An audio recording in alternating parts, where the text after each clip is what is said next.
నేస్తమా ఇద్దరి లోకం ఒకటే లేవమ్మా, అందుకే నా కన్నులతో లోకం చూడమ్మా.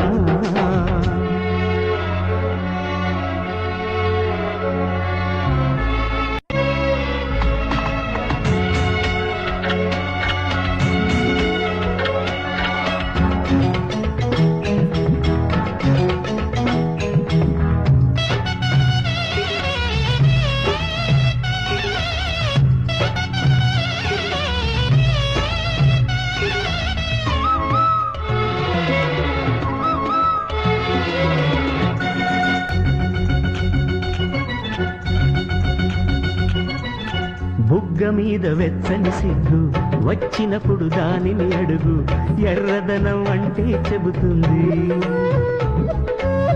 పెదవి కొమ్మ పూసిన పువ్వు అందమైన నీ చిరునవ్వు.